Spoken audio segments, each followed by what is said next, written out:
Go. This is news report. Let's see what my dad can tell us all about it. Okay. The language of business is? English. Doesn't matter whether you speak in South America, in Europe, in Asia, or? The depth of Africa. English is the language used to conduct business. But just because you speak English doesn't mean you're understood. That's correct. I was addressing a crowd in Sao Paulo, Brazil. Brazil is the largest country in South America, and the national language is? Portuguese. Portuguese. That's right. I was working hard to get the crowd engaged, and after a while I finally get somebody to answer to a question that I had posed, and I reacted by saying, "Yes, that is exactly the information I was looking for." And the room went quiet. I was wondering, I didn't know what I said or what happened.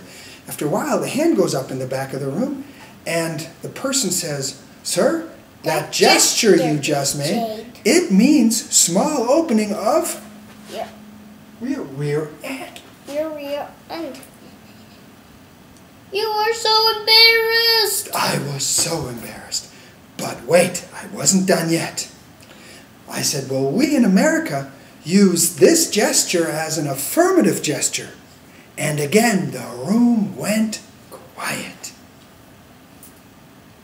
The same hand goes up in the back, and he says, "We are all Americans. You probably meant the people in the United States of America." Now, if I could blush, I would have blushed in embarrassment. Just because you speak English doesn't mean you're understood. Now, if you think you're safe just because you work in the United States, then let me take you to the Executive Briefing Center of HP in Silicon Valley, California. The German account manager named Carl wanted to bring his most important customer to make a multi-billion dollar. To close a multi-million-dollar deal. The Executive Briefing Center director assigns an Asian-born program manager. So, German account manager, Asian-born program manager. They exchange information, and Victor gets going organizing the visit. After a few days, he discovers a show-stopping issue that he sits down and writes an email to Carl, framing the issue, but never directly naming what the issue is. And he sends it off. What do you think happens next? Nothing. Nothing. That's Carl, right. Nothing. Nothing. Carl ignores the email. Just because you speak English doesn't mean you're understood. Now Victor gets frustrated after a couple of days because he doesn't hear from Carl. And he calls me because he knows I know Carl. And he says, "Carl is ignoring the email. I don't know what to say. We have a show-stopping issue." I said, "Victor, send me the email. Let me read through it." He sends me the email. I read through it, and I give him the following advice.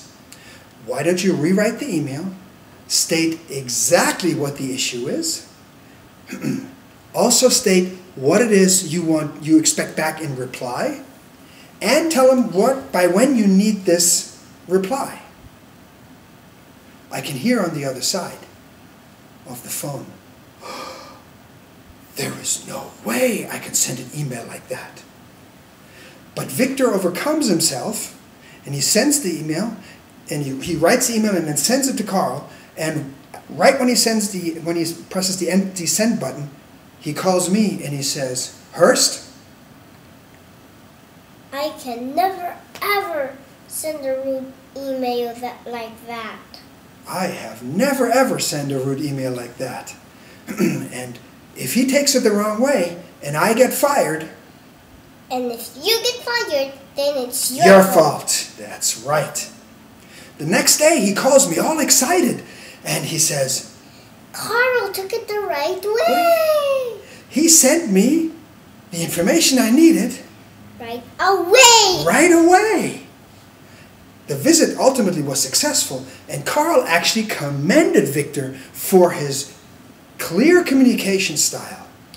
So Victor was able to expand beyond his culturally based communication style, and he was able to turn the mantra, just because they speak English doesn't mean they're understood, into even though you speak English, you will be understood. Great. Thank you. Thank you. This is News Report. See you next week.